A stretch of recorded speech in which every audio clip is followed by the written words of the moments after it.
I started my teaching here in North London in the borough of Haringey. And my headmaster, his name was Mr. Wells. And first I was a supply teacher, and then I had a long-term position with 6-year-olds. And I worked with some of the finest teachers I've ever met. And I've met probably in our own setting about 10,000 teachers. And these teachers were just magnificent.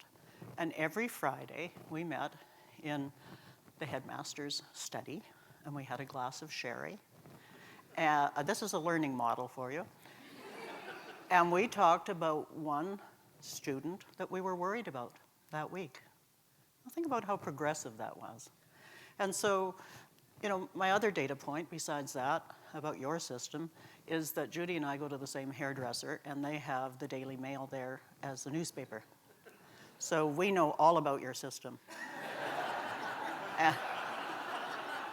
It's hysterical. You cannot make it up. One day it's religion, the next it's military, the next day it's, character and grit, the next day it's, league tables, the next day it's some new form of inspection. You cannot keep up with it. So it's so thrilling to be here and actually get to keep up with, with your networking strategy.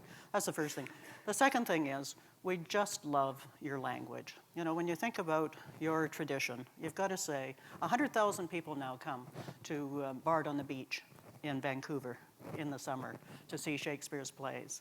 And, tomorrow, Judy and I are really excited because, the day after that, in the morning, we get to go to something called a wash-up, which we'd never heard of. Now, I was talking to my colleagues in Kent, and they don't know what one is either. But apparently, that's when you get together and say, how did it go? But you know what? We're taking that back. We're going to do a lot of washing up when we get back to British Columbia. So we love your humor, we love your language, and we love your grit. And we feel, of course, our province is called British Columbia, that we have a tremendous amount in common with you. Does that make sense? And let me just ask you one other quick question. How many of you like sports in some way, either as a spectator or playing it? Okay, well, that's reassuring. Then we can stay, because that's what we're going to talk about. So this is kind of our topic. I think this is why Whole Education has invited us, developing a collaborative inquiring profession. How can we get that, whether you like the word scale or not, how can we get that everywhere? How can we suffuse the culture with inquiring people who are curious? Learners and of all ages, that is adults and young people. That's what we are really fascinated by. And as, of course, Canadians, we're absolutely passionate about getting equity and quality at the same time. We think you have to do both. You can't just do one. We're all for closing gaps, absolutely. That was my North London experience. But it's got to be everybody. So it's got to be each and all. Does that make sense to you? Is that why you're in Whole Education? I hope it is, because that's what we think matters. Now, right now, our strongest British Columbia artist is being exhibited in London at the gallery, the Dulwich, I think I'm saying it right, picture gallery. And Emily Carr, as you can see from the image, we think it's important to combine three things. Our work has to be grounded. We have to pay some attention to nature, or we're not going to have a world for young people to go into. And we have to have power. The image there is an Indigenous image that she has painted. But you know what? As Whole Education people, we have to have a bit of a warrior spirit, and we have to work together.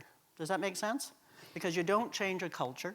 Judy and I felt for a long time that we were leading a revolution of people who were the French resistance during the Vichy government era. And we'd sneak around with our backpacks and our good ideas, secretly meeting. So we're quite excited that you're meeting in a big building and in a lovely hall, And now we don't really know how to behave, because people are saying you should come overground now and let people know you exist. So that's sort of scary. This is our Canadian culture, team and individual bests. Anybody know the game of ice hockey at all? Okay, well, that's just one of our women players. No, that's right now our best guy player. But you will see images of women in athletics. And from a goals perspective, we think it has to be an individual personal best, and it has to be a team. And in our context, the team would be everybody here in the network. And then questions about whether you'd want to grow your network each one bringing somebody else from their own personal networks the following year. And that's an interesting question of how big you want to get. So we think that matters. And I'm going to try and give you a little bit of a context and a few themes, and then Judy's going to be very clear about 3 or 4 things that we want you to take away from the session, because we're here, we hope to be helpful, and we've already learned a lot for us to take away. So British Columbia, here's what we face. These are poverty rates for Canada. We are in the well-being of young people before they come to school. It's a rather sad story. And one part, you might know them as you know, in the language, Eskimos and Indians, but we know them as First Nations people, Aboriginal people who had the territory of Canada for 10,000 years before people like us came and took it away from them, took their language, culture, and religion. And so lots of poverty in Indigenous communities and inner city communities for both Indigenous kids and non-Indigenous kids.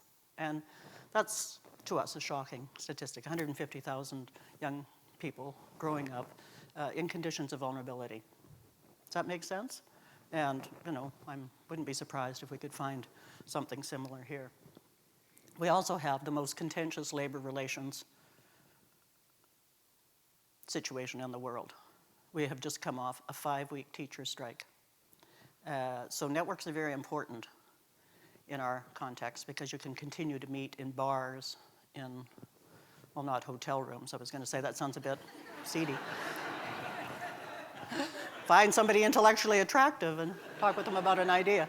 So it's a very feisty, and this has been a condition of our culture for 4 decades. So it's not just, you know, any particular government. It's always contentious and always difficult. And partly we grew the network because Judy and I have had all these different roles.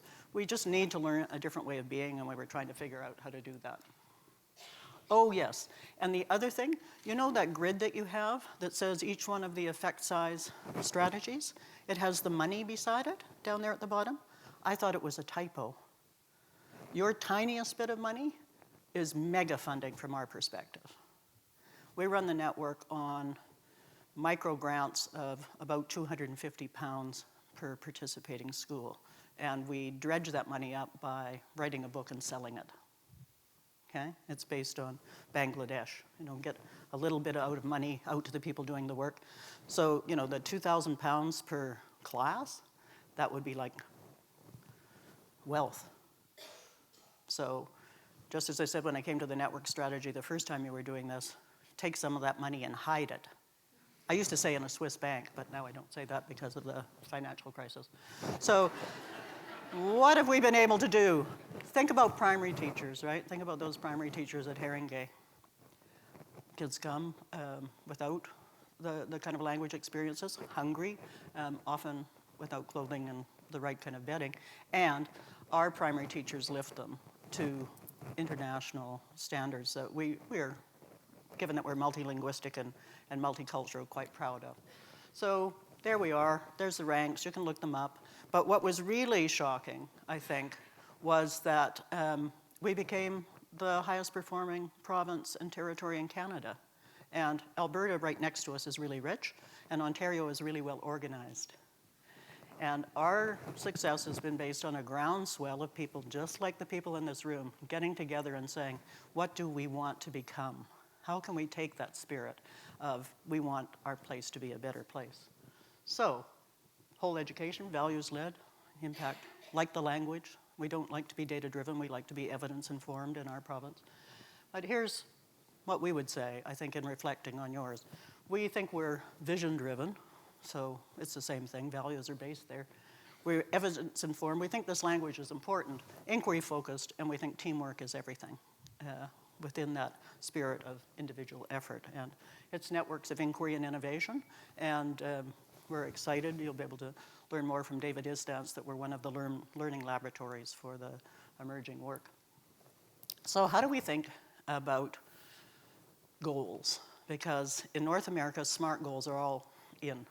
You look at your test scores and you make a SMART goal. It's specific and measurable and tiny, 2% a year, which means that we would get equity for our Indigenous population and our kids who are in vulnerable conditions somewhere around 2075. And we're a bit more impatient than that. We think we know enough now that we can pick up that pace. So we believe in hard goals. They have to be heartfelt, animated, required, and difficult. And the part of what John said this morning that I loved is go for 100% or go home. You know, like really, 73% with all of your brain power, with all of your university research, with all of your knowledge and competence. I mean, I know you've got, you know, difficulties, but it's got to be 100%, and it's got to be within our lifetime, which means, you know, in the next 3 years, right? Like, let's link what we know, and let's get her done, and that's going to be related to something here. Okay.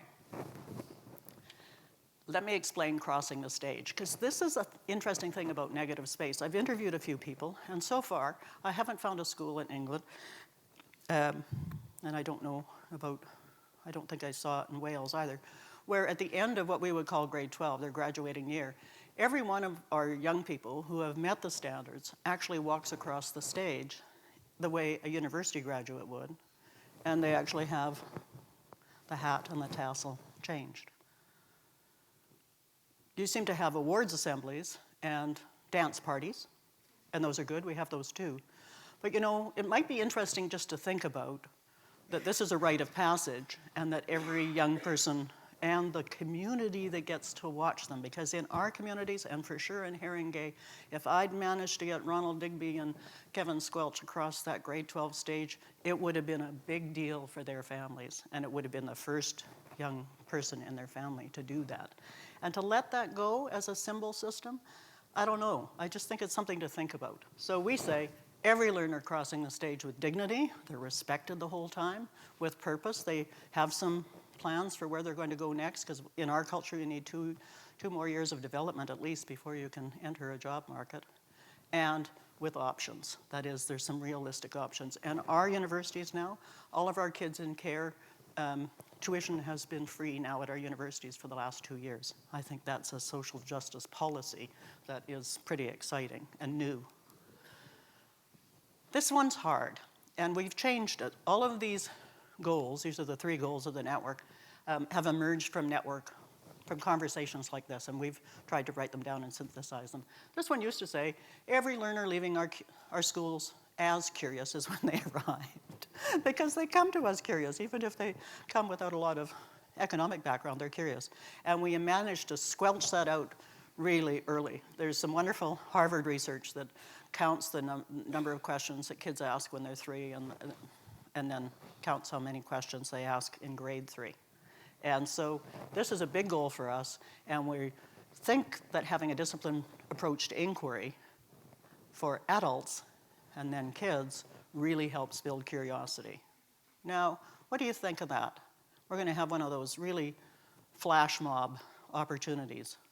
Just find the person in the row in front of you or behind you that you think looks intellectually attractive and say, I agree with this goal or I don't. So we're going to share really quickly 7 ideas that we think have been foundational to our work and hopefully make some sense to you. So the first one is around that idea of purpose, values, and vision. The second one is around mindset. And we've been really influenced by the work of Carol Dweck. Hands up, how many of you are familiar with? Great, lots of you. Okay, so you'll remember that her fascination about the impact of labeling started when she was in grade 6. And her teacher, Mrs. Wilson, lined the kids up by order of IQ. And as one of those smart kids, she was terrified of losing her place in the pecking order, and as a result, was reluctant to take risks. And actually, we see that happening possibly in your ranking system too, that if you're at the top, it's scary that you might lose a notch. So we really need to be thinking as a group, are we operating from a fixed mindset or a growth mindset? So are we in a place where it's okay to take risks, where we can be inspired by the successes of others rather than terrified that somebody's smarter than we are, where we can learn from feedback, and where we see effort, collective effort, as the path to mastery and success. So for us, it's been really important that our schools and our network really understand this concept and can kind of monitor themselves, and also are working to help all of their learners develop that growth mindset. So vision, mindset. The next one is around effort and perseverance. And I just love the picture of the little kids learning to skate, because the first time you put on a pair of skates, you fall down a lot. The first time you try something new in your school or new in your practice, it rarely works the first time. And so Linda and I have been at this. We've been working with the network now for 14 years.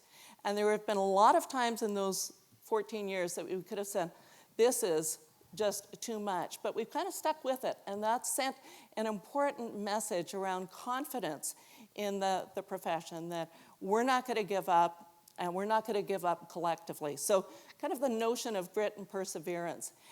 We really love the work of Angela Lee Duckworth. And if you haven't explored that, we encourage you to take a look at it. I just really like the last line. She said, crucially, they continued to maintain high expected valuations for their goals despite failures, setbacks, and other kinds of adversity. We also have a mantra that, we're kind of crass as Canadians, so here it is. That when bad stuff happens, and it does, and you hit those obstacles, so this has worked very effectively for us. It's a 4-part mantra. You get sad, you get mad, you get rested, and then you kick ass. And so, we know that there's lots of challenges, and it's work for us to stick together and to kick ass. The next thing is to be grounded and not to be skating out on thin ice. And for us, being grounded is being evidence-informed. So the work of John Hattie, the work that David led at the OECD, and the work of Dylan William have actually provided the basis for our work in BC. We've been tenacious around these big ideas.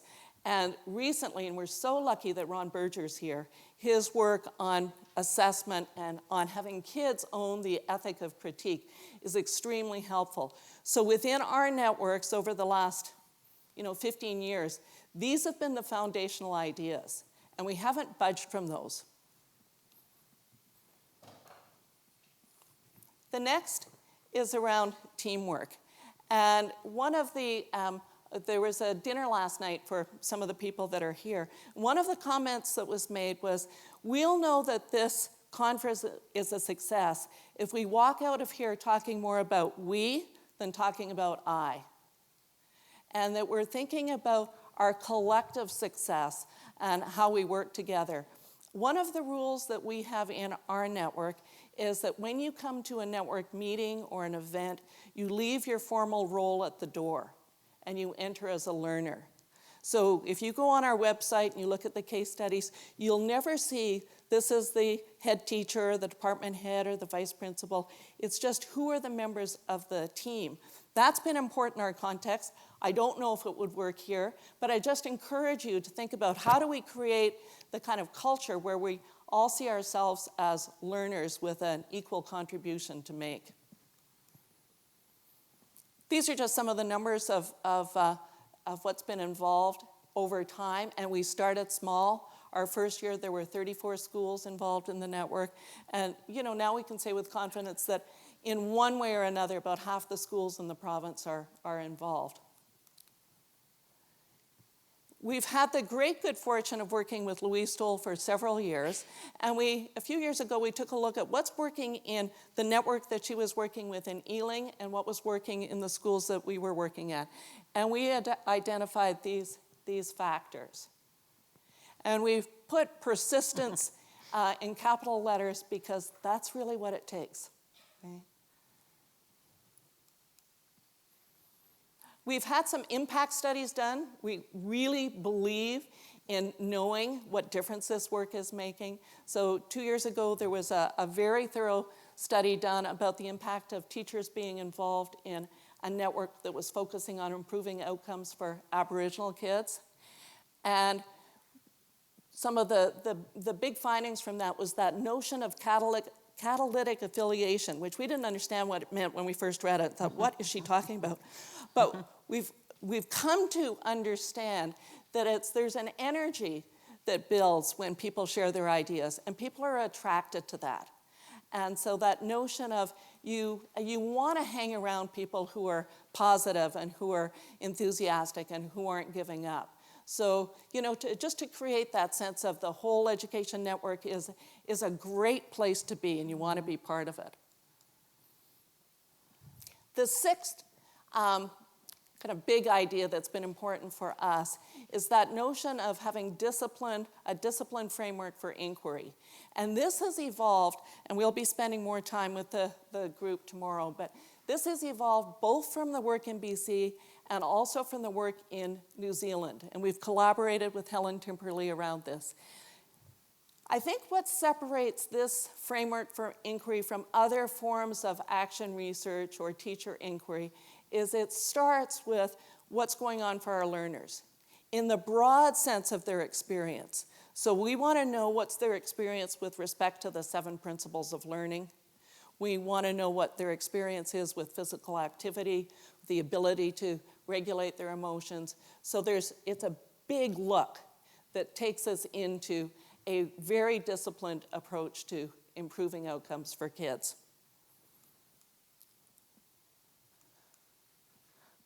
I'll just click to this. This is a key point from the New Zealand research. We're always really interested in what happens after the support disappears. Initiatives, we heard about your new government lead that she's got 6 months, so there's going to be things happening. And there is a cycle where resources come in and they disappear.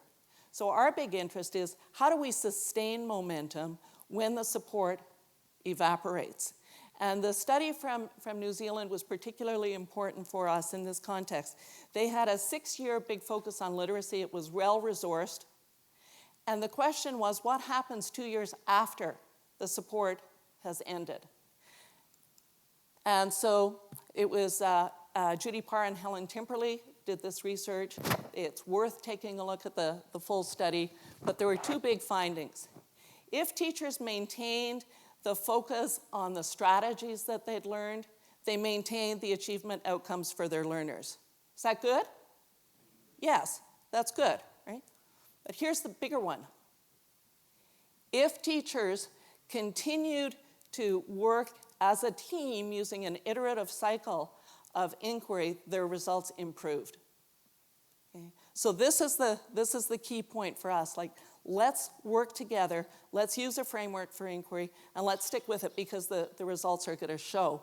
And, and we're proud of the results in BC.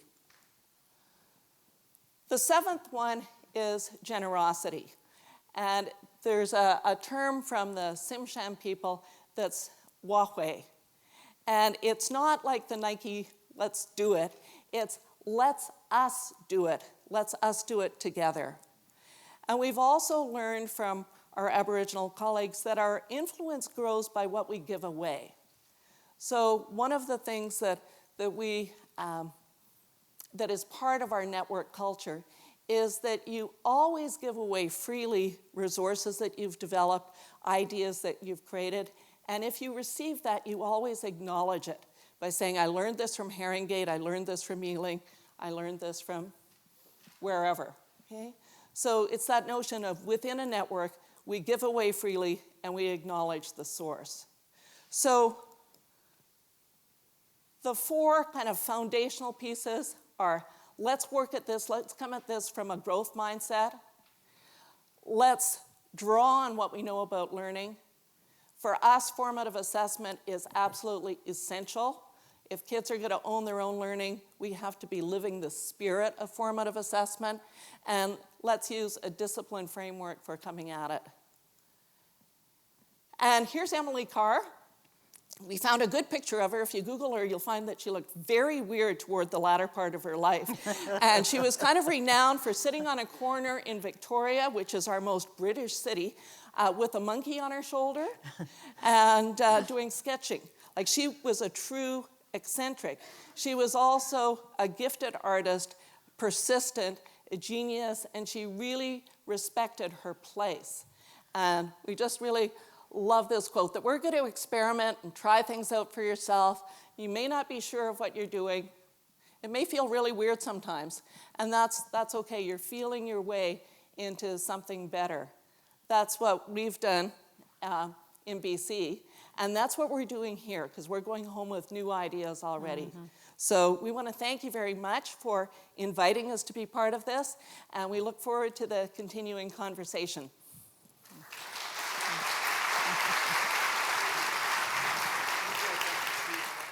Two things. One, it's about time, and I totally agree with Maggie's response around showing your curiosity yourselves. And this is just a personal story. I was a teacher in a middle school. I was a counselor. Linda worked for the ministry. She was a very important person. She came to my school. I wasn't part of the team that she was meeting with. I had nothing to do with what she was there for. But she stopped me in the hall and asked me a question. I was a counselor at the school, and I had some advertisements about some opportunities for kids. And she asked me about it, and I had actually never had, and I've been teaching for about 10 years then, anybody ask me to talk out loud about my decision making. And it was a pivotal moment for me, and I wanted to be like her. You know, so I think that just, and it's related to the trust literature too, which is, it's around personal regard and respect. So do we interact with our colleagues in a way that respect their thinking and give them an opportunity to talk out loud about the many great decisions that they're making? That's part one. The other point that I want to make is that we have sometimes used the metaphor of bamboo. Does anybody have bamboo growing in their backyard? Tried to get it out? Yeah, you almost need dynamite to get it out. But when you first plant it, it actually, all of the work is taking place underneath the ground. It actually takes 7 years for bamboo to sprout. But in those 7 years, the roots become like cement, and it's very, very hard to get it out. And we've thought about that kind of as a metaphor that's been useful, that you do that kind of underground work, and then when it comes up, it's pretty hard to eradicate. And that's what we wish for you. Thank you. Yeah. Linda. Oh, so many interesting comments. Just one about time and kind of the vice principal, deputy head, who is wanting to inspire others, and something that John didn't pick up on. We think that there's a powerful, call it effect size, in physical activity first thing in the day that's connected to kids' ability to self-regulate, either to calm themselves down if they're anxious or to speed themselves up if they're tired because they've been up with their devices. I don't know if that resonates for you. So we have been trying to get kids at the beginning of the day to have half hour of active physical engagement, whether it's a secondary school or an elementary school. And during that period of time, teachers do have time to collaborate if you organize it in an intelligent way. Zumba seems to be very popular in our province, but sometimes it's simply walking in the outdoors. And we try to use that time really carefully. And that might just start with if you do any teaching, just as a conversation with one other teacher. Maybe you're taking 2 groups of kids on a walk, but you have that chance to begin a curiosity cycle. So you have to find the entree, but we've found that very useful for having quality PD time at the beginning of the day when teachers aren't tired, and the kids calm down and speed up whatever they need. And we try to be metacognitive about what that means in terms of their self-regulation. So not in John Hattie's effect size list, but there's a pretty powerful literature now on sitting is the new smoking, and if we're always just sitting around, we're actually shortening our life, and it's bad for our health. So that's one thing. Absolutely agree with the literature on trust. The question from permission or involvement of other groups is a great question. We've been so busy with the profession that I wouldn't say that that's our long suit. But certainly, if you know anything about the Aboriginal tradition, the countries that have strong Indigenous populations, we have 60 different groups in our province. You have to build that trust. I mean, you actually couldn't do any of this work unless you had built respectful relationships with people who are, once you get to know them, are your deepest friends and will be with you forever.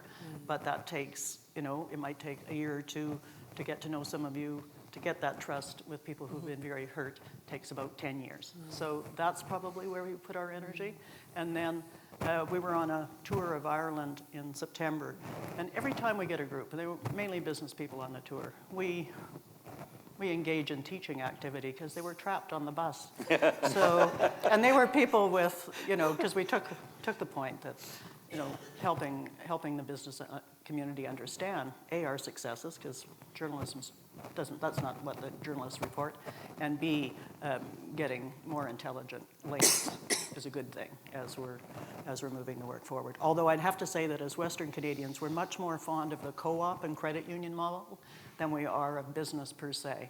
We're suspicious as a culture because we think that, with the exception of Canadian banks, that the people who brought us some of the financial crisis are the people who now want to profit from an opportunity that they see. So we're a bit cautious. I think it would be interesting in the wash-up to say, if it was a bigger room, could you each bring a teacher colleague or an EA, we call them, somebody who isn't you in the hierarchy, to next year's conference? For us, that's absolutely been foundational. Right. We absolutely always come with somebody who is right there at the interface. And I think that creates an energy. And to do that, because we're poor, we would do it on a Friday, Saturday, and have one hell of a good party on the Thursday night when people arrive, so that we build that social capital and get people a bit relaxed.